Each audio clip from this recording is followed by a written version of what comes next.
ভেন্ডি যদি এভাবে রান্না করেন তাহলে দুপুরে গরম ভাতের সঙ্গে আর কোনো কিছু দরকার হবে না। শুধু ভাতই নয়, রুটি পরোটার সঙ্গেও খেতে এটা অসাধারণ লাগে। নমস্কার বন্ধুরা, তিয়াশাস রেসিপিতে সকলকে স্বাগত জানাই। আজ আমি আবারও একটা ভেন্ডির নতুন রেসিপি নিয়ে হাজির হয়েছি। আশা করছি রেসিপিটা আপনাদের ভালো লাগবে। তো রেসিপিটা তৈরি করার জন্য এখানে আমি 250 গ্রাম মতো ভেন্ডি নিয়েছি। এবার এই ভেন্ডিগুলোকে কেটে নিচ্ছি। এই রকম বড় সাইজের ভেন্ডিগুলোকে আমি 3 টুকরো করে নিচ্ছি, আর যেগুলো মাঝারি সাইজের ভেন্ডি আছে সেগুলোকে আমি 2 টুকরো করে নেব। পিচ্ছিল হওয়ার কারণে অনেকেই ভেন্ডি খেতে পছন্দ করেন না, তবে এই পদ্ধতিতে যদি রান্না করে দেন, যারা ভেন্ডি খেতে একদমই পছন্দ করেন না তারাও দেখবেন একদম চেটেপুটে খেয়ে নিচ্ছে। ভেন্ডির অনেক রেসিপি তো খেয়েছেন, এইভাবে একবার তৈরি করে খেয়ে দেখবেন, গরম ভাতের সঙ্গে খেতে অসাধারণ লাগে। আর ভেন্ডিগুলোকে একটু এরকম বড় বড় করে কেটে নিলে রেসিপিটা খুবই ভালো হবে। তো একই রকমভাবে সমস্ত ভেন্ডিগুলোকে কেটে নিয়েছি, তারপর একটা পাত্রের মধ্যে তুলে রেখে দিচ্ছি। আর ভেন্ডিগুলোকে কাটার আগে ধুয়ে নিয়েছি, কাটার পরে ভেন্ডিগুলোকে কিন্তু আর ধোয়া যাবে না। কাটার পর ভেন্ডিগুলো ধুলে ভেন্ডি থেকে পিচ্ছিল ভাবটা আর যাবে না। তো ভেন্ডিগুলো কেটে নেওয়ার পরে এবার আমি এখানে নিয়েছি আলু। 5টা আমি ছোটো সাইজের আলু নিয়েছি। এখন এই আলুগুলোকে কেটে নিতে হবে। আলুর খোসাগুলোকে আমি আগে থেকে ছাড়িয়ে রেখে দিয়েছিলাম। আপনারা চাইলে ভেন্ডির রেসিপিটা আলু ছাড়াও তৈরি করে নিতে পারেন, তবে আজ আমি এই ভেন্ডি রেসিপিতে একটু আলু ব্যবহার করছি। আর আলুগুলোকে আমি একটু এরকম লম্বা আর মোটা করে কেটে নিচ্ছি।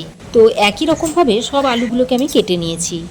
তো আলুগুলো কেটে নিয়ে একটা বাটির মধ্যে তুলে নিচ্ছি। কেটে নেওয়ার পর আলুগুলোকে আবারও ভালো করে ধুয়ে নিয়েছি। এবার আমি রান্নাটা করার জন্য কড়াই গরম করে দিয়ে দিচ্ছি সর্ষের তেল। আর রান্নাটা আমি সর্ষের তেলেই করছি, সর্ষের তেলে করলে রান্নাটা খেতে খুবই ভালো হয়। এবার তেলটাকে ভালোভাবে গরম করে নিয়ে তারপর আমি এর মধ্যে দিয়ে দিচ্ছি কেটে রাখা আলুগুলো দেওয়ার পর এর মধ্যে দিয়ে দিচ্ছি অল্প পরিমাণে একটু নুন। আমি এখানে হলুদ দিচ্ছি না, শুধু নুন দিয়ে আলুগুলোকে ভেজে নেব। তো নুনটা দিয়ে আলুর সঙ্গে ভালো করে নেড়ে চেড়ে মিশিয়ে নিয়েছি। এখন আমি একটু ঢাকা দিয়ে আলুটাকে ভেজে নেব, এতে করে আলুগুলো ভালোভাবে নরম হয়ে যাবে আর খুব সুন্দর ভাজা হয়ে যাবে। এদিকে দেখুন, ততক্ষণে ঢাকা দিয়ে আলুটাকে আমি এরকম একটু লাল লাল করে ভেজে নিয়েছি। এবার দিয়ে একবার ভালো করে নাড়াচাড়া করে মিশিয়ে নিচ্ছি। এখন এর মধ্যে কেটে রাখা ভেন্ডিটা দিয়ে দিচ্ছি। এবার ভেন্ডিটা দিয়ে আলুর সঙ্গে আরও কিছুক্ষণ ভেজে নিতে হবে। তো ভালো করে নাড়াচাড়া করে মিশিয়ে দিয়ে আবারও আমি ঢাকা দিয়ে ভেজে নিচ্ছি। তো ঢাকা দিয়ে ভেন্ডিটাকে আমি আলুর সঙ্গে আরও কিছুক্ষণ ভেজে নিয়েছি। আর ভেন্ডিটা আমি খুব বেশি ভাজিনি, এইরকম একটু হালকা করে ভেজে নিয়েছি। আর এইভাবে যদি ভেন্ডি ভেজে নিয়ে রান্না করা হয় তাহলে ভেন্ডির মধ্যে পিচ্ছিল ভাবটা থাকে না। তো ভেন্ডি আলুটাকে ভেজে নিয়ে এবার আমি এগুলোকে একটা পাত্রে তুলে নিচ্ছি।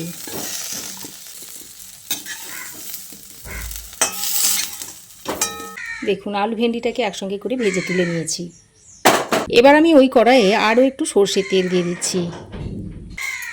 এখন আমি এর মধ্যে দিয়ে দিচ্ছি অল্প হাফ চামচ পরিমাণ পাঁচফোড়নটাকে তেলের সঙ্গে ভালো করে কিছুক্ষণ ভেজে নিচ্ছি।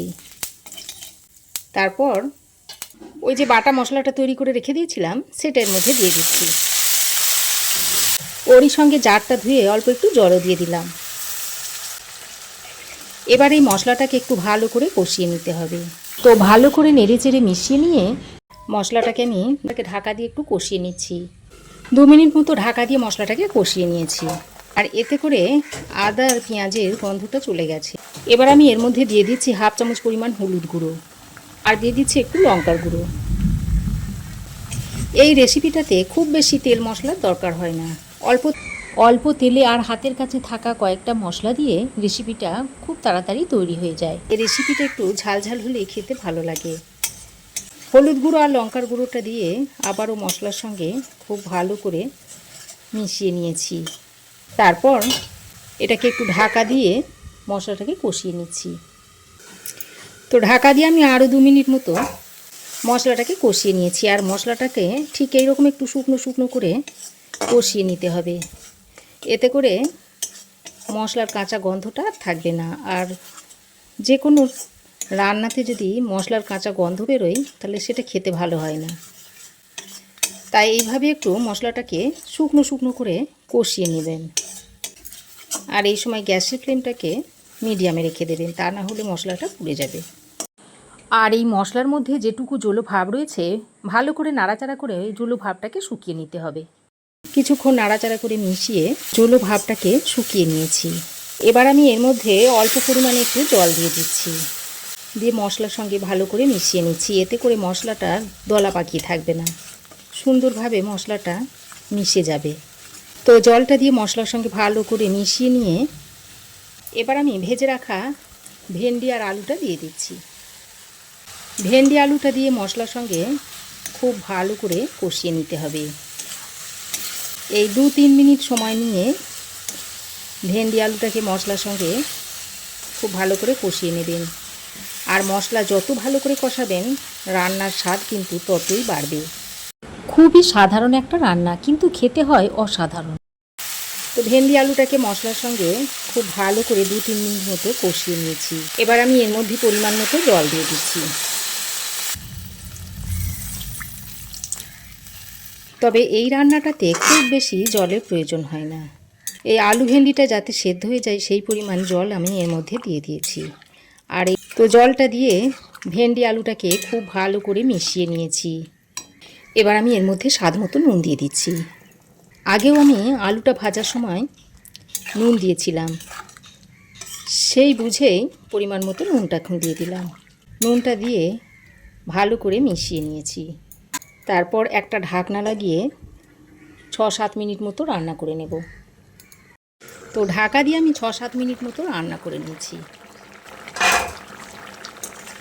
আর দেখুন আলু খুব ভালোভাবে সেদ্ধ হয়ে গেছে। আর আলু যেহেতু ঢাকা দিয়ে ভেজে নিয়েছিলাম, তাই আলুটা সেদ্ধ হতে খুব বেশি সময় লাগেনি। তো এবার আমি এর মধ্যে দিয়ে দিচ্ছি 1/2 চামচ মতো ভাজা জিরের গুঁড়ো। এই রেসিপিটাতে খুব বেশি মশলা দেওয়ার দরকার নেই। এইভাবে শেষে যদি একটু ভাজা জিরের গুঁড়ো দিয়ে রান্নাটা করে নেন তাহলে খেতে অসাধারণ টেস্টি হয়। তো ভাজা জিরের গুঁড়োটা দিয়ে আবারও সব কিছু একসঙ্গে ভালো করে মিশিয়ে নিয়েছি। আর এখন দেখছেন অনেকটাই ঝোলঝোল রয়েছে। তো নামানোর পর ঠান্ডা হয়ে গেলে এটা ঝোলটা অনেকটাই টেনে যাবে। এখন আমি গ্যাসের ফ্লেম বন্ধ করে আরও কিছুক্ষণ ঢাকা দিয়ে স্ট্যান্ডিং টাইমে রাখার পর রেসিপিটা একটা পাত্রে সার্ভ করে দিচ্ছি। কতটা লোভনীয় হয়েছে ভেন্ডি আলু রেসিপিটা বন্ধুরা দেখেই বুঝতে পারছেন। অন্তত একবার হলেও এইভাবে তৈরি করে খাওয়ার অনুরোধ রইল। আজ এ পর্যন্তই। আবার দেখা হবে নতুন কোনো রেসিপি নিয়ে নেক্সট এপিসোডে। সে পর্যন্ত ভালো থাকবেন, সুস্থ থাকবেন। ধন্যবাদ।